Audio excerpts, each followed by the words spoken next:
Hello, people. Welcome to Main Event Boxing Talk. I'm your host, Nathan, and I've got my co-host with me here, Tom. Shortly, we should be joined by Eric and possibly Spencer. Welcome back to the show, Tom. It's been a long time. Yes, I'm happy to be here.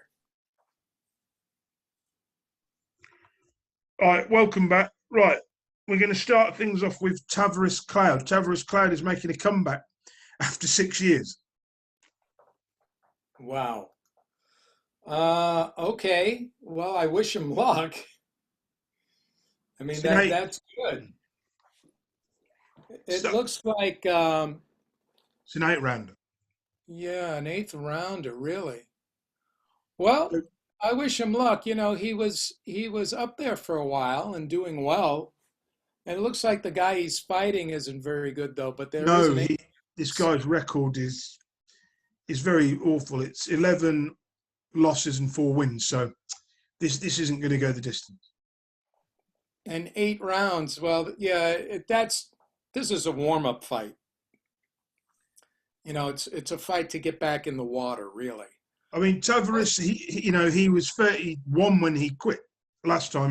He was very young, but he appeared to be shot a long time ago, didn't he? Oh, poor old Tavares. Yes, he did. When he lost to Hopkins in 2009. Jesus. Well, he did attain a title, I believe, for a while, right? He did. He beat Clinton Woods, who was an average guy. Right, I remember that, and he was champ of the IBF, if I'm. For about 3 years. Yeah. But he seemed to get old overnight, Tavares Cloud. Well, you know, that happens in boxing. Sometimes you get good matches where you feel, where you can compete, and then you come up against guys like Hopkins and Adonis Stevenson and, Peter Bev, and they just take your head off, or they outbox you and make you look silly. And with those 3 losses in a row, Hopkins, Stevenson, and Beterbiev, those are tough guys. Oh, definitely, yeah. Especially back then in 2012, 2013. I mean, he's coming back probably. Yeah, I mean, he's fought good competition. It's not that he was a bum or anything like that. He's fought good people. But he was never one of the really top guys. He was never really the top. But let's be honest, the light heavyweight division back then was weak, wasn't it? When Tavares Cloud was champion. Yeah, but you had Chad Dawson then, and you had Beterbiev coming up, and. But what I'm saying is, when he was champion 12 years ago, it was a different world. It was a different. You didn't have the destructive people you've got in it now. Well, that's true, and Beterbiev has come a long way too. Oh yeah, he hasn't got a lot of time left. Right, but he's a wrecking machine. Yeah, but he's vulnerable. He can be hurt. We've seen it. Yeah, we've seen him get dropped. That's true. That's true. But getting dropped is not as important as getting up. No, but when he fought Callum Johnson, he looked pretty sloppy. I have to be honest. It wasn't his finest performance, but Johnson is a solid cruiserweight. Right. Anyway, let's move on to our next thing. It's been announced that on the the 19th of December, that Canelo Alvarez will be fighting Callum Smith. This is a consolidation title fight for the WBA super middleweight belt, and the WBA regular belt will be on the line. Well, I'll be very happy to see both these guys back in the ring, to be honest with you. I believe they only have 4 weeks to train, but both of them should be. I know Canelo has been active in the gym. I think this is a strange choice for Canelo.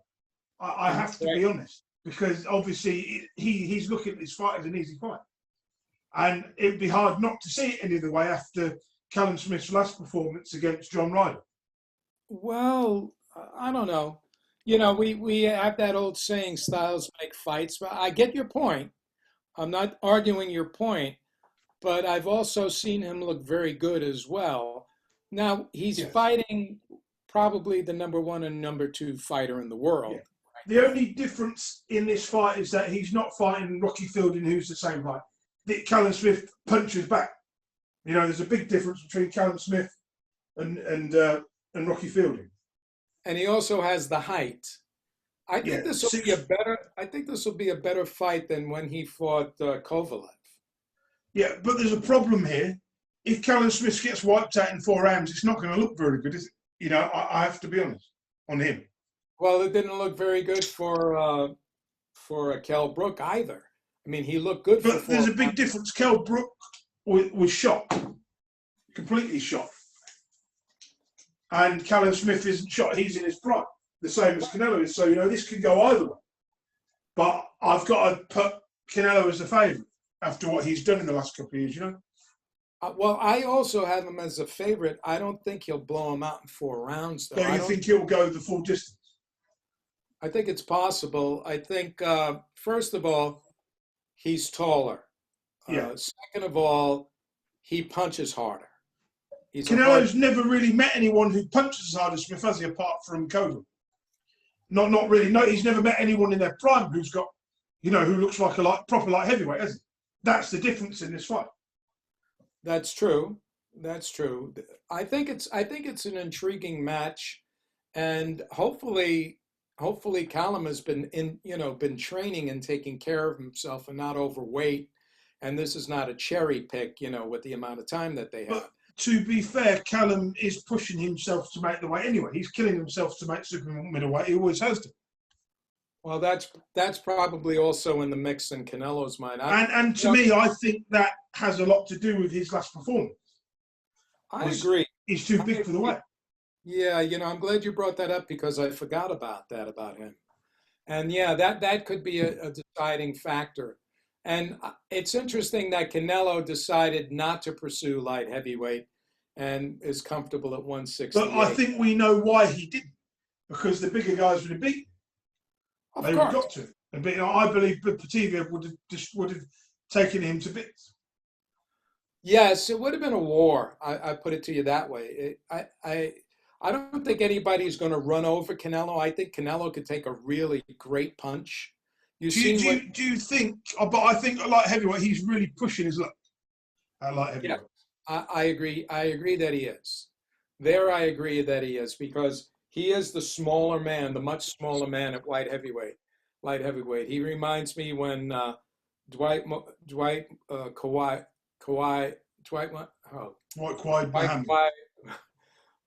I forgot his last name. Dwight Braxton. I know who you mean.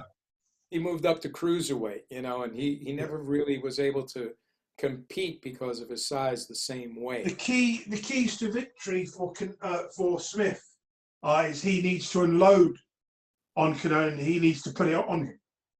Because he's not going to, if he goes to 12 rounds and Canelo's run away, he's going to lose. So his only way of winning is to put it on him. If he can put it on Canelo, he can hurt him and he can get him out there. You know, we've seen Canelo get that. I think so, but he's also going to be open to Canelo's punch, and Canelo punches hard. Yeah.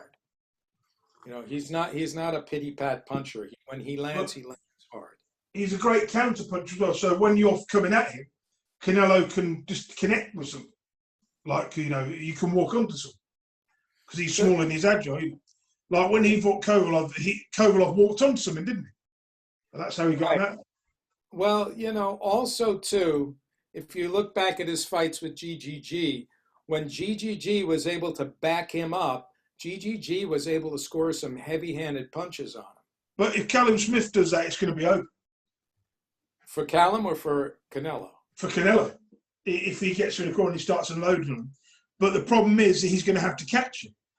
I see a version, this could be like a Derek Chisora kind of fight against Usyk, but not as badly outclapped, but not the golf and class won't be as big. Not with all the running around.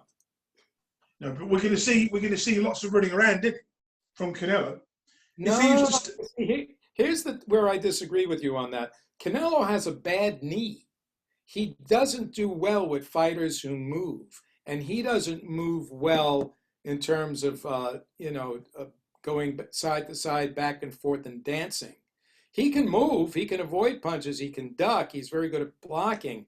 But as far as the maneuverability with his legs, he's never been really that great with his legs. He moved well against GGG, but you know, his knee is not doing well.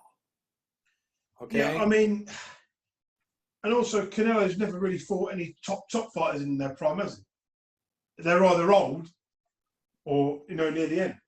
Well, he's fought some guys. Yeah, I mean, In the lower weights, yeah, he's fought like Liam Smith. recently I would say yes, but he did fight Jacobs, and he beat Jacobs. And then he beat a washed up Triple G as well.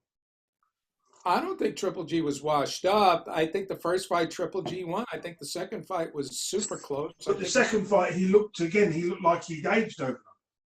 Yeah, but you know, after the first 5 rounds, GGG started backing him up, and he really hurt him in the 10th round. He had him reeling in that 10th round. I think GGG lost that fight in the last 2 rounds.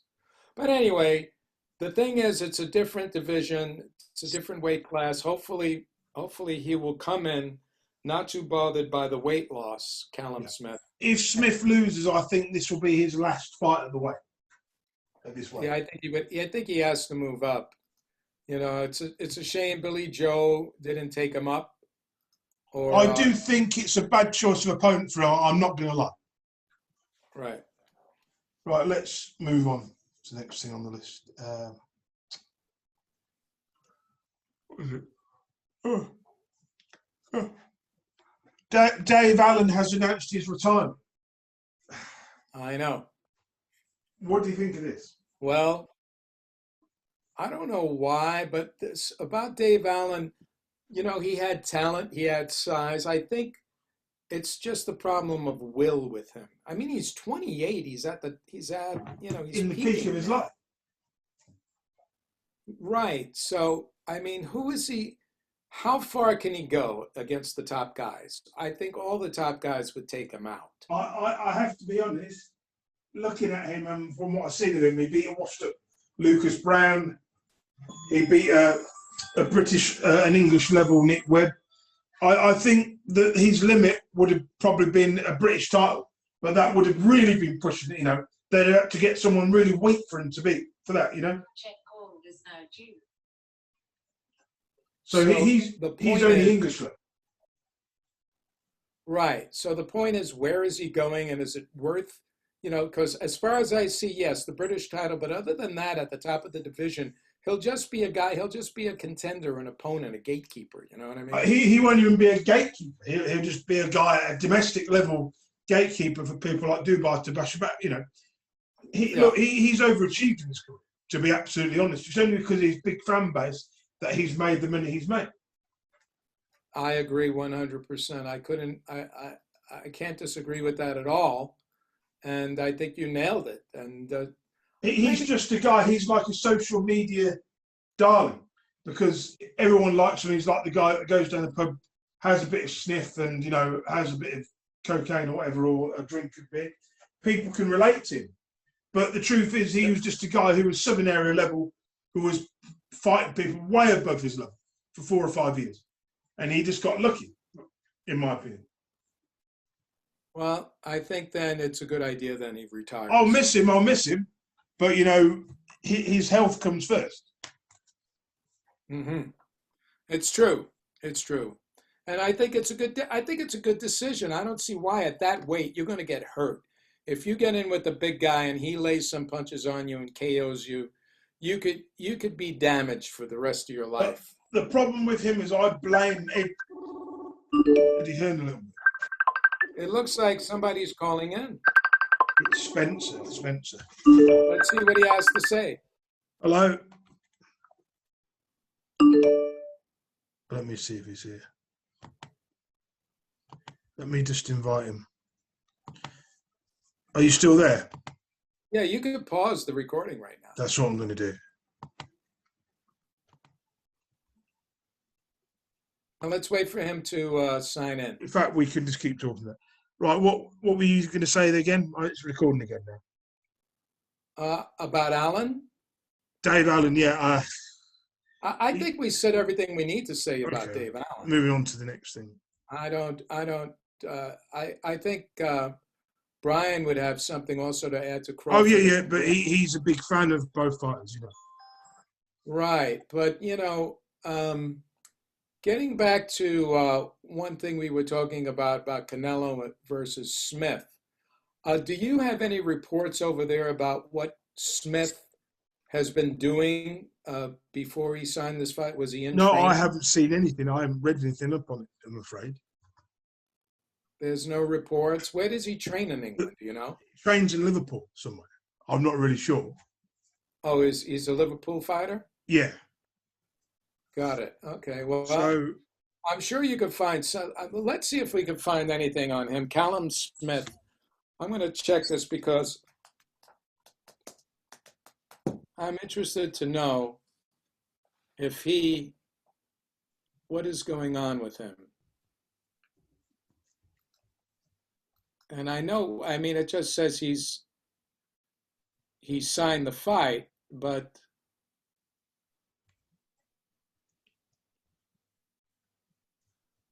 and so David Benitez is giving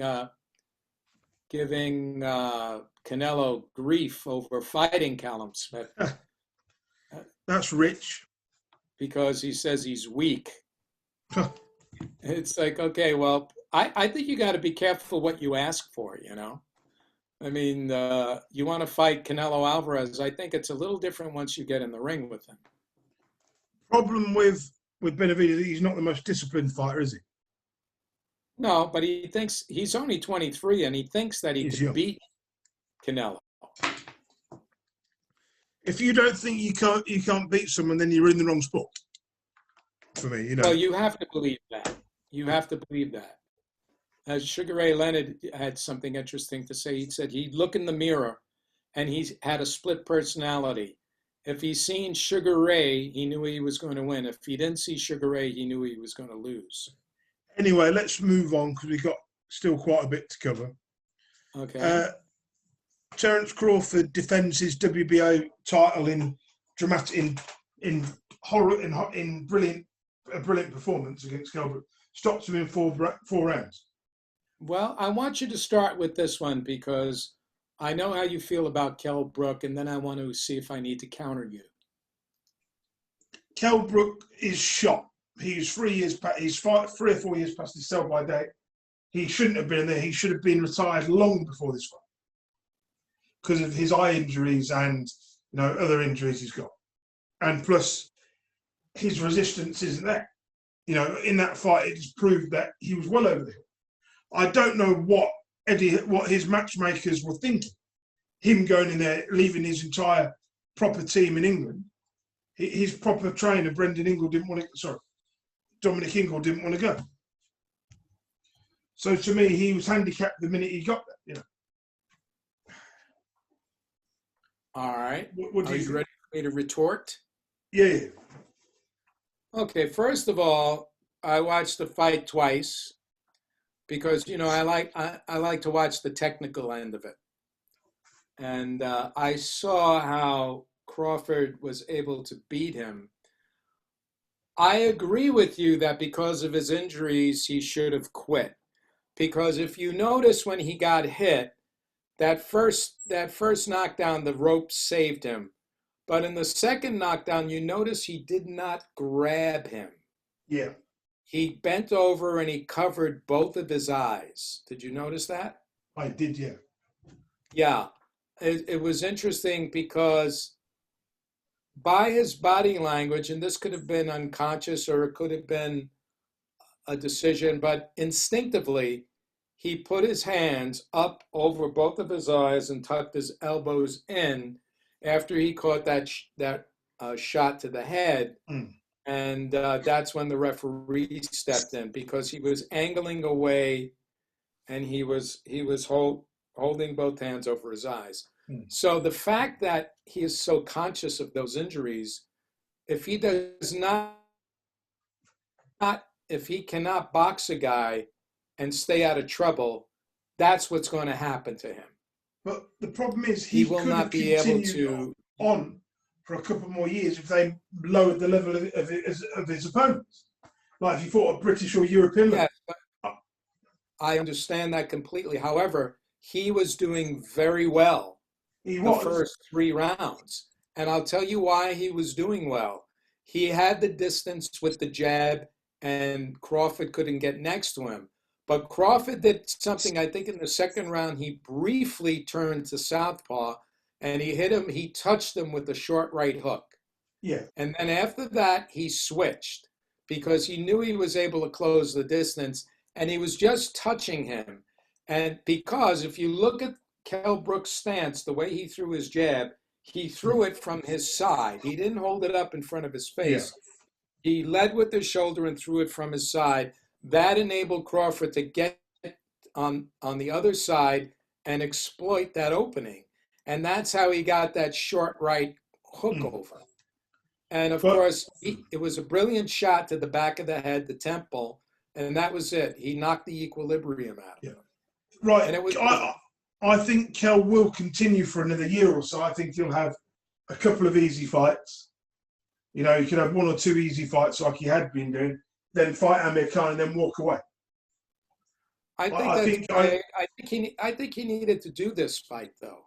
I think he needed to take the chance, of getting in there and trying to win that title. And he was doing very well. He's a brilliant boxer, and he's if it was the Kell Brook that beat Sean Porter, they would have gone to points.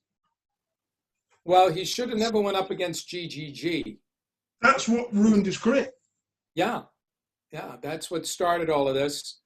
And he was doing extremely well against Spence. Oh yeah, until he got hurt with that eye. I do believe that if it hadn't been for that Canelo fight, he would have beaten Spence. Well, yes, I think when you say he shot, I would agree with the fact that he shot because he cannot fight the same with the injuries he's had. No, I mean, no one ever can. I mean, Miguel Cotto is an exception to the rule. But at the same time, it's like, after he had those easy fights, warm-up fights, he should have walked away after the third one. Because when he fought, do you remember when he fought Michael Zafir? Yeah. He looked dreadful in that fight. He looked slow, painfully slow. He was getting hit with silly shots. Well, I don't think he was as in good a shape as he was here. It took a lot for him to get down to 140. But he definitely shouldn't be fighting at welterweight again. That's part of the problem as well. At 154, 154. 154. But for me now, he wouldn't beat someone like Liam Smith now. No. I think Liam Smith would destroy him. Yeah. I have to be honest. As soon as he gets cracked on those eyes, he gets gun shy. I mean, come on, let's be honest. Liam Smith isn't the hardest hitter, but God, he's a good boxer. Yes, that's true. I don't know if he's as good as Kell Brook. I think he'd beat Kell now, yeah, definitely, because of Kell beats the shot. He's shot enough that Liam Smith could beat him. Right. So I don't like to use the word shot. I think that he can still box brilliantly. I think he just can't be in there with the big guns. No, he could fight for a British title or for a European title, but that's it. Yeah. And if he fights for a world title, it's got to be someone who's not very good. Someone who's completely way down the rankings. It's a shame. He's very talented, and I always admired him. But let's be honest, but in boxing, you're only as good as your last fight, and Father Time can take your boxing career at any time. Yeah, well, I think you make a point there, especially with Deontay right now, mouthing off the way he is. You can't, nobody can, it's like in boxing, when fans think these guys are going to fight like they're 20 years old for the rest of their career. It doesn't work like that. Right. Knowledgeable boxing fans, we know that one bad fight could take 2, 3 years off your career. That Canelo, fight against Triple G, it took 4 years off his career, I believe. What about the fight with Triple G? That took 3 or 4 years off his career, of Kell Brook's career. Easy. Yeah. He was pummeled in that fight. So his punch, those 2 fights took away his punch resistance. Why do you think he was fighting such poor lower level people? Now we know why. Well, he also, the weight. I mean, he had to cut down from 160. He hasn't fought at 147 for 2.5, 3 years. For about 2.5 years. But his body looked great. His reflexes looked great. His speed was good. But at what cost? You know, I mean, 154 is his better division. Right. So right, Yeah. So for Crawford, I think he needs to have the unifications as quick as he can. Well, that depends on if Spence gets past Garcia. That's not going to be an easy But we fight. don't even know, because I saw the picture on the phone. Did you see the picture of everything? I certainly did. That was a serious concussion accident. I think that's taken 3 or 4 years off his career as well. I agree. And it's also, this could be the difference between between Garcia winning. Well, look, you can never count Danny Garcia out. I mean, no, he's a great fighter. He's a great fighter. Yeah. I thought he beat what's his name, Porter, and I thought he beat Keith Thurman. Yeah, the thing is with Danny Garcia is that he's actually, I think he can win this fight, Danny Garcia. Right. He can. He's not going to get stopped. Yeah, he can. He can. We just don't know. We have to see what happens, and we have to see how Spence looks, how he reacts to a punch, you know, what his reflexes are, if he could take a punch. Yeah. I don't know, man. We just won't know until it happens. I mean, I think it's going to be a great fight, but I think it will play a significant part. That accident will play a part in this fight. Well, let's say for some reason Garcia wins, for whatever the reason is. Let's say he wins. Yeah. Who do you think would prevail, him or Crawford? If what? Sorry. If Garcia wins and he goes up against Bud, who do you think wins? Bud wins every time. For me, I think Bud is more dimensional. He's one of the most underrated welterweights I've seen in a decade. Oh, he's so brilliant. underrated. He's so underrated. He's brilliant. But he's also 33. You know, let's not forget that he's only got a couple of years left at the very top. Yes, but he's a fresh 33, and he keeps himself. Oh yeah, because he's not fought like the other guys. He's had a fairly, soft path to get to where he's got to, in my opinion. Well, that's not his fault.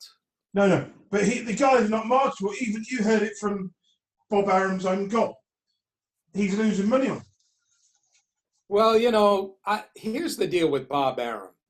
Bob Arum, the reason Bob Arum did the same thing with Floyd. Remember when he would keep Floyd to a certain price level and match him with certain guys? And Floyd said, "Listen, I had enough. I'm going on my own way."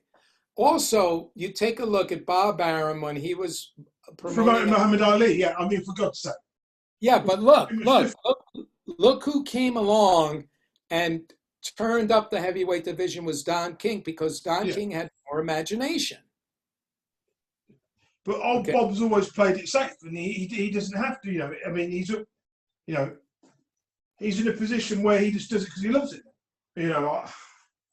I don't know. At his age, I don't think he should be worried about it. I think he should just enjoy Crawford. Otherwise, we're going to see his career wasted.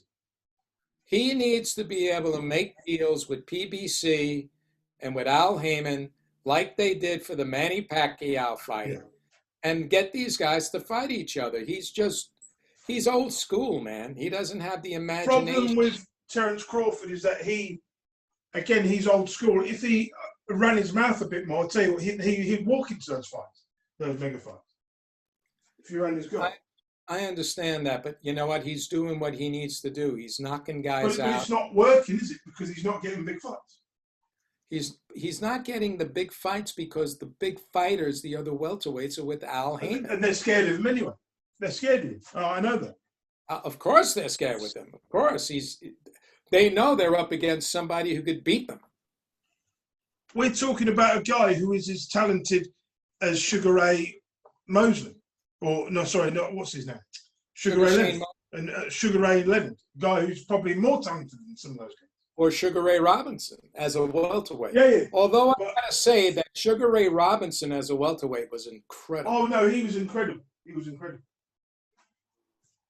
But it's very rare a fighter comes along like Crawford who could defeat you in either stance. Fighters like him come once every 25 years. That's true. Like Sweet Pea Whitaker was another one like that. Yeah. And Sugar Ray Leonard, yeah. And Roberto Duran. But that's a bygone era that we'll never get back. Boxing is what it is today in this pandemic. We just have to make the best of it, Yes, that's true. But we're lucky to have Bud Crawford. Right, let's move on to our next thing. This is the Conor Benn Formella card, Sebastian Formella card, which has replaced the Dillian White card, obviously because Povetkin got COVID-19. But that's been pushed. Right. Pushed to January sometime. Well, what do you think? What do you think of this one?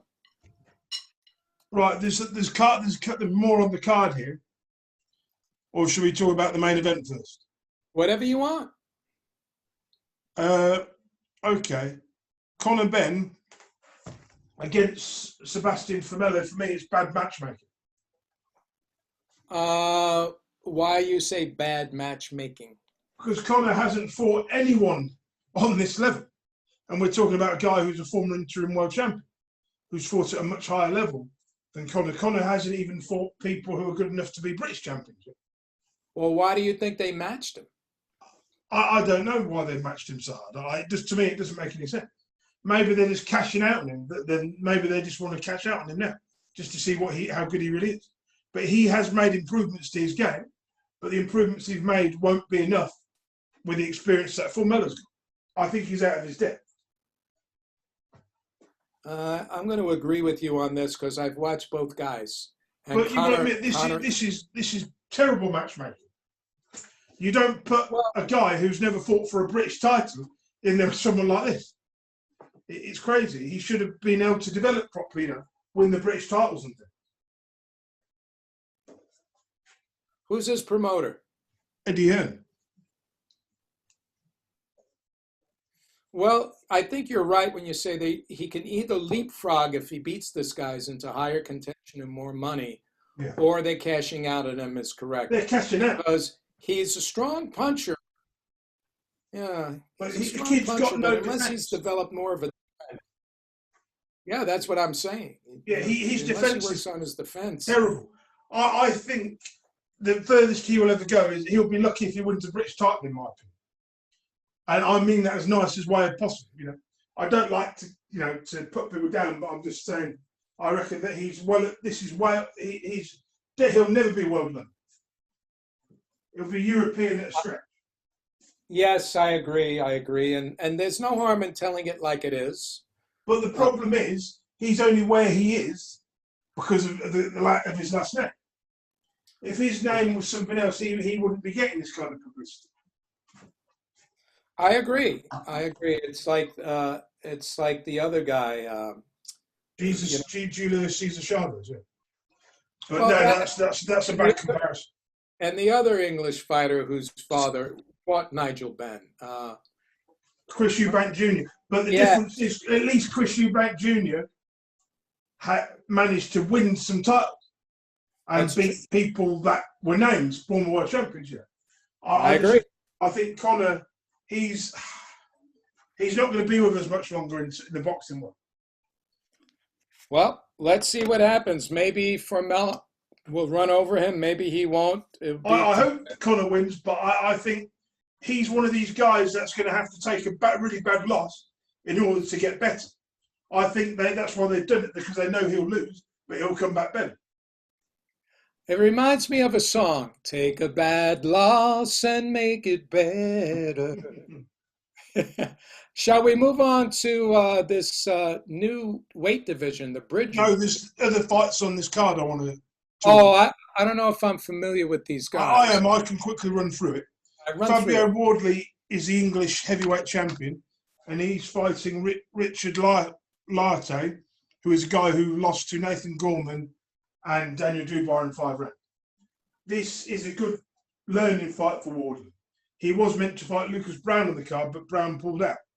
So on this fight, we'll find out if Wardley's British level or if he's below. if he wins this like I expect him to do, then he'll definitely. He's a guy I think will probably win a British title, but that's it. He won't go any further than that. Mm-hmm. Okay. Right, Let's see if the prediction pans out. Right, the next fight is another heavyweight fight. You've heard of Alan Babic before, haven't you? Yes. He's fighting Tom Little, who is on a 3-fight losing streak. Alan Babic, have you ever watched him much or not? Not really. No, not really. He's young in his career, so you know what would help me if you can, since you're on the other side of the. I'll send some stuff to you. Yeah, So let me know. So Alan Babic, right? He throws about 50, 60 punches around, or probably not more than that. I've seen him throw combinations, for the sake of throwing them. He's the sort of guy. He walks forward, he throws, he sort of punches himself, and he just throws a load of punches. Like he's like a poor man's Taunaki. Oh, wait a minute. I've seen this guy fight. Technically, yeah. He's awful. He's awful. He's wide open. Yeah, I saw him fight Winters. You see the amount of punches he missed. He was throwing them like, he's just throwing punches. There's no ring IQ with him. It's just walk forward, bomb forward. Whoever gets hit first goes down, Yeah. I don't know if he's fighting this way on purpose or it's the only way he knows. Surely nobody fights like that on purpose. Well, some guys do. There are guys that just swing for the fences, They do that. They walk in and it's like kill or be killed. But it doesn't work. Once he gets past British level, it won't work. Once he gets stupid, they'll just pick him to bits. That is true. Once you get somebody who understands the game, that's true. But in the meantime, he's doing what he does and coming along. Don't forget, he's only 5-0. How old is he? He's about 27. 28. I mean, look, don't get me wrong, he's entertaining. He's great. But I just think that he needs to learn. He needs to change up very quickly.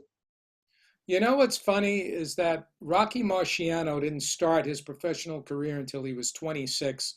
Yeah. And I think he only had 30 amateur fights, if even that. But we're talking about a guy, Rocky was special. Rocky was special. Right, but when you talk about a guy who just walks in and bombs you, that's the way he was. But there's a big difference. He knew how to do it. And he had the power.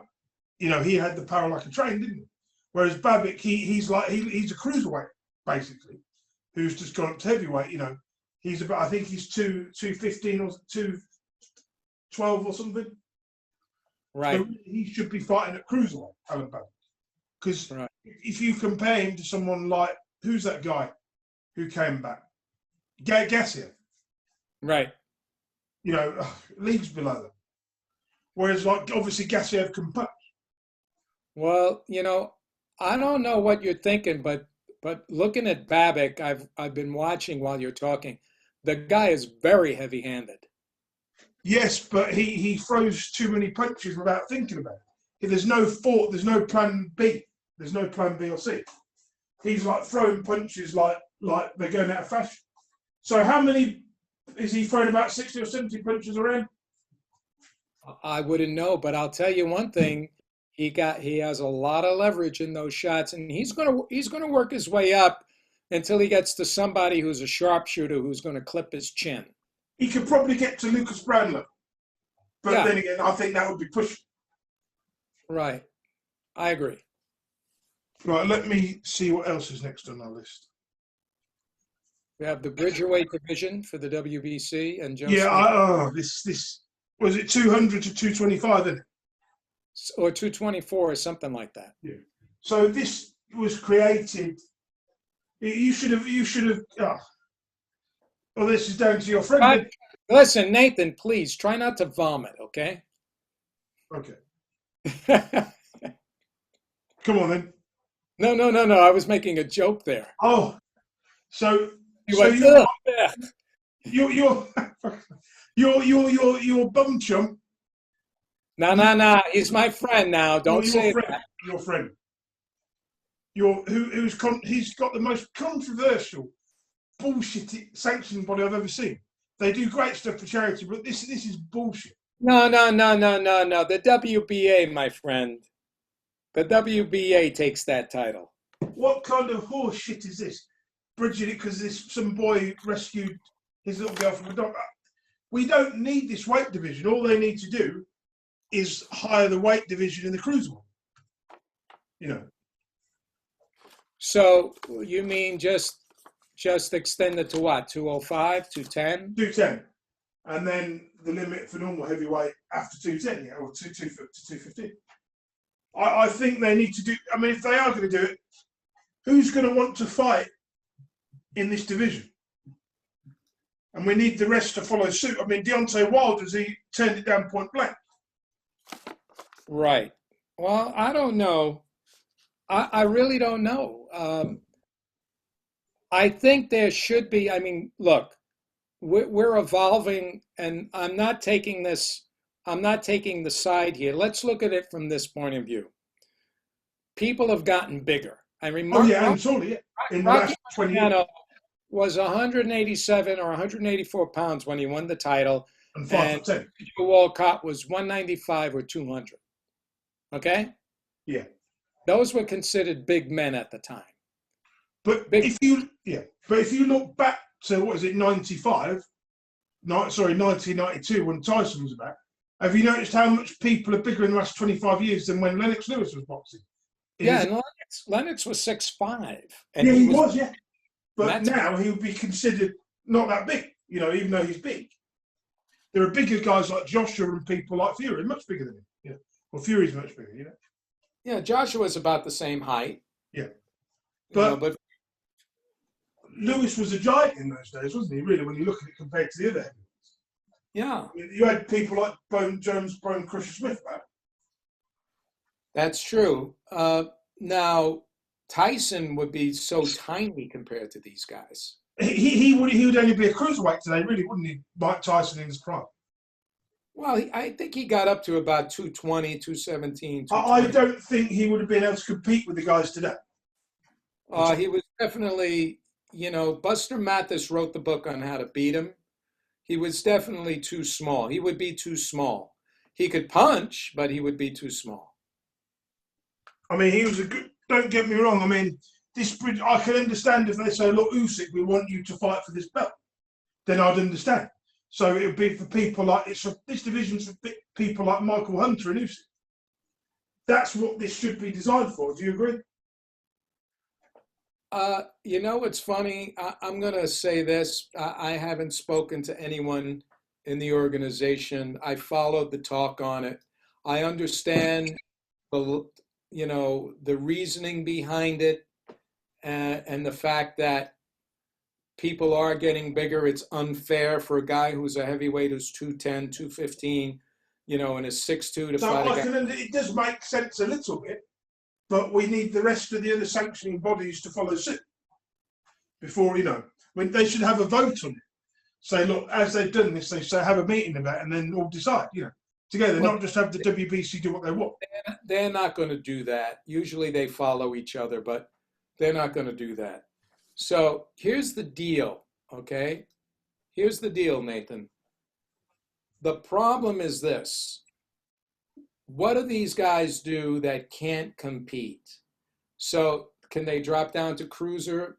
Many of them can't. If they're natural, they can't do it. So they're going to go up there, they're going to make the best of it, and that'll be it. And then if you win a title in that division, you can always challenge the champion at heavyweight. You could always do that. You could always cross the line. But here's the other thing. I find that the timing of it and the consideration of it having to do with Wilder's loss. Yeah. The time and the thought of the WBC and the thought of Wilder and his size, because he has talked about going down a cruiser.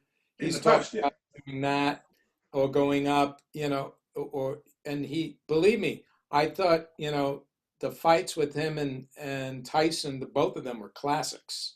Both of them. They're great fights. I'm not saying he can't be a heavyweight. He's proven himself to be a great heavyweight champion with his knockout record. But I think it may have been spurred along also partly by that. Yeah. But that's just my opinion, I mean, I agree. Right. It is one of them.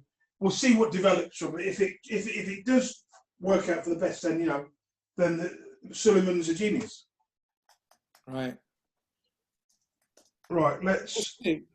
He can make it work out, just like he's made, like, over time. There will be fighters who will fight in that division. But the way to do it is to move the weight limit in the cruiserweight division to 215, and then move up it from 200 to 215, and then you've got your cruiserweight. But then, like heavyweight, then you add a bit more. You add another 7 pounds to it. But you could do it if you add weight to those other 3 divisions. You could do it. Right. Now look at Usyk, right? And you saw what he did, against Chisora, right? Yeah, 217. Yeah. You think Usyk is going to be able to, run around and do what he did against Tyson Fury? Not at all. He'll get destroyed. Anthony Joshua, those guys. So I think he could beat Joshua right now. That's what if he uses the right tactics. I don't know. I don't really know. I don't think Chisora is the kind of a test that could tell you that. No, but we learned that his footwork is great. That's all we learned from that fight. Well, I knew that. I knew that. You know what? I went back and watched Usyk against Joe Joyce, and he was moving the same way. He was moving around a lot, in and out, come in, attack, and out.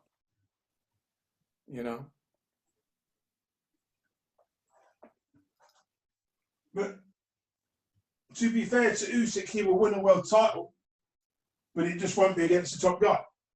Yeah, he moved up to make more money. That's about it. So I think this is the reason why they're considering this division. Although, those guys that are in that division will want to move up to heavyweight to make, if they're doing really great in that division, then they could probably get a shot at the heavyweight title. What I'm saying is, in the cruiserweights, there's a bit of money, but will this Bridger make more money than the cruiserweights? I mean, I wouldn't have thought so. I don't know. Some of those cruiserweights will go up to it, and some of those bridge weights will go down to cruiserweight too. But the bridge weight is perfect for Usyk and people like Gassio, because Gassio, he doesn't really belong in the heavyweight division. Really, he's good, could beat anybody outside the top 20. But, once he gets to the top 20, he struggles. Well, let's see what happens with this. It's evolution. We'll see what's going on. Right, let's move on. Let me see what's next. Joe Smith and Vlasov. Maxim Vlasov. Well, I've watched Vlasov. He fought a pretty good fight against Ramirez. Yeah.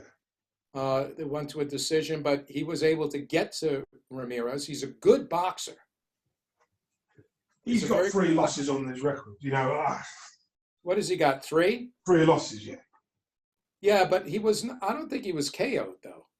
No, he's never been KO'd, but I think Joe, from looking at his statistics and looking at him, Joe will take him apart. Joe has improved significantly. He's one of those wrecking machines that we talked about. I think this is a great chance for Joe Smith Jr. to get a belt, to walk away with his career with something. Whoever wins this fight will not have a long reign as champion. Well, here's the deal: if you go back to the other champion that he fought from Russia, the very good light heavyweight champion. You mean Provodnikov? Is that his name, Provodnikov? The one, yeah, Provodnikov, the one who lost to Chris Algieri, yeah. No, not Provodnikov. No, that's 140. You're talking about 140. No, the other light heavyweight champion from Russia. He beat Joe Smith. You know what I'm speaking about here? No, I know who you mean. Yeah, not beat the other one. The other one. Oh, I've forgotten his name now. Yeah, I know who you mean. Hold on, I'll give it to you in a second here. I think it also becomes with a P. I can't believe I've forgotten his name. Because he hasn't fought lately. Yeah, I know who you mean, but this is so. Everybody's avoiding him. Everybody's avoiding that guy. What's his name? Let me get his record here. I'll tell you. I'll tell you in a second here. He lost to Dmitry Bivol. Bivol. Dmitry Bivol. Oh, God. How could I have not remembered him? Oh, God. Because he hasn't been around for a while. That's the problem. I think Joe, that fight proved that if you can outbox Joe, you can beat easily just by outboxing him.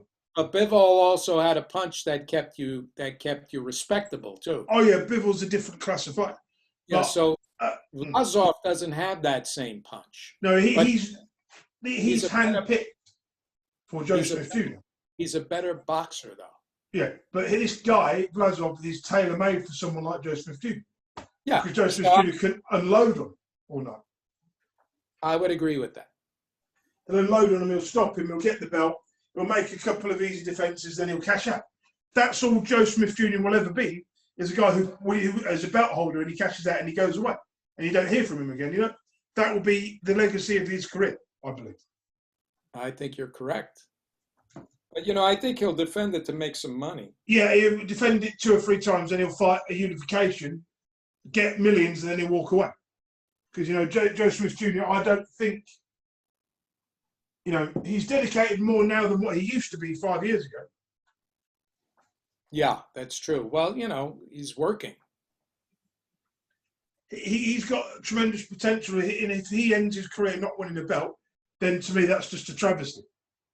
Right. Well, hopefully he wins, and I like to see him win because it's about time he kicked on. Really did something. Well, beating the former light heavyweight champion who knocked out Kovalev. Yeah, but he didn't capitalize on the opportunity. He wasted the last 4 years of his career. Well, you're talking about. Wait a minute. His last fight, he knocked out the former champion. No, I'm talking about before that. He'd been messing about, not boxing full time, not taking the sport seriously. You mean what he did to Alvarez was brutal. If he can do that to Vlasov, then it's good night. Well, here's the timeline.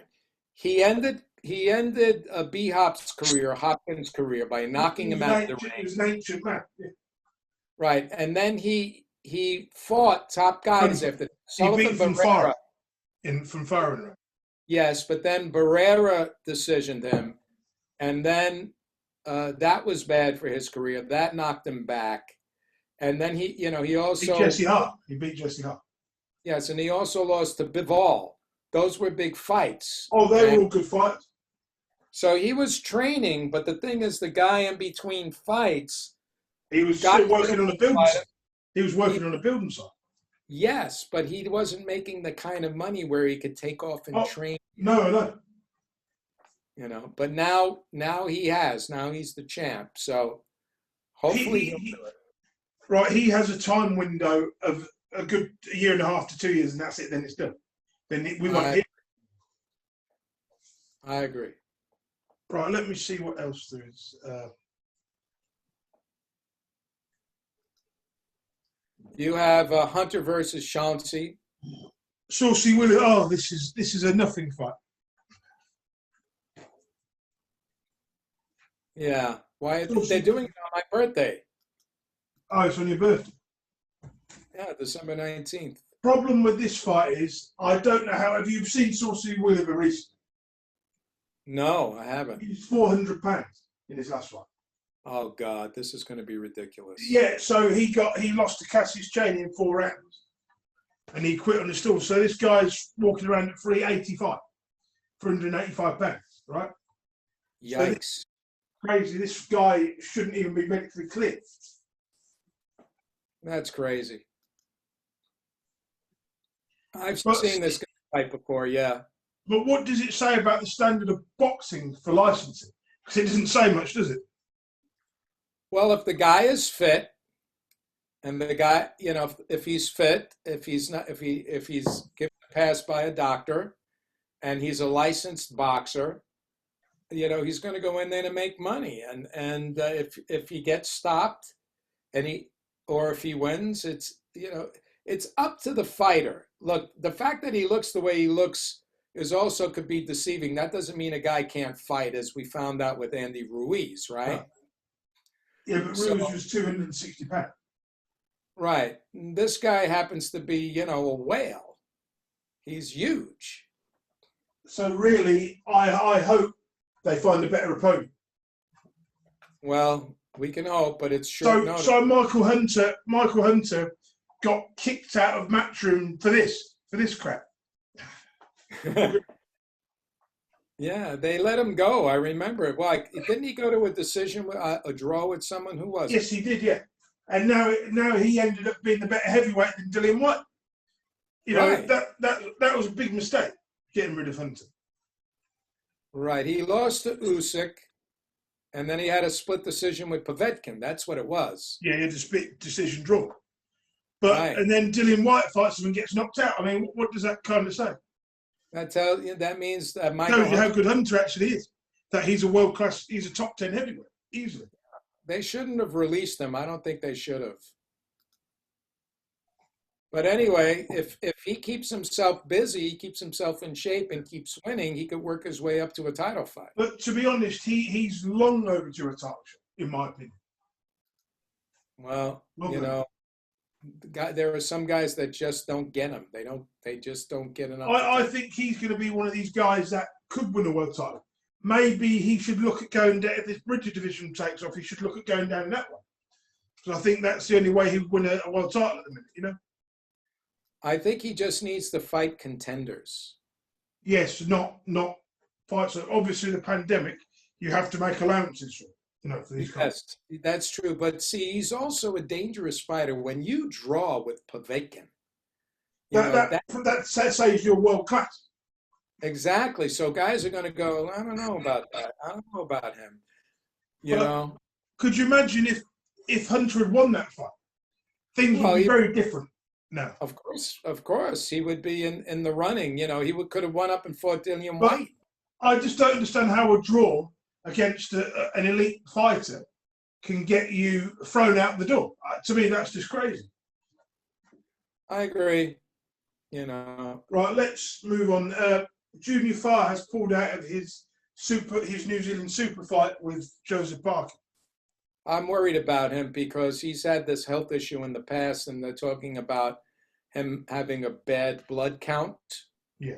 And, it kind of smacks of maybe, leukemia or some kind of organ failure. He had gastric surgery before, but they didn't say what it was for. It could have been for I don't know what reason they had it. Did they remove part of his colon? No, they didn't say anything. I mean, it's an underlying condition he's had before. So they're saying, Yeah, but don't forget he could have been obese and they did gastric surgery to help him lose weight. So I don't know. I mean, unless I have more information, it seems a dangerous situation for him. I'll get more information for next week's show. Sounds good to me. But is there anything else that you've seen in the news or anything in the boxing world? Well, let me see something right here. Hold on, give me a second. I was, we have Tyson and Roy Jones coming up the following Saturday. We could save those for a future show rather than talk about now. But let me go to fightnews.com and just see if there's anything happening right now. There was a card here in the U.S. That was on NBC Sports Channel from Freddie Roach's gym in the parking lot out here in Hollywood. What, they filmed it in the parking lot? Yeah. Yeah, so that's good. And we have Fortuna, I think, coming up tomorrow versus, that was last night, I think. Or was it? Hold on. I forgot to say there's no, that's next week's card.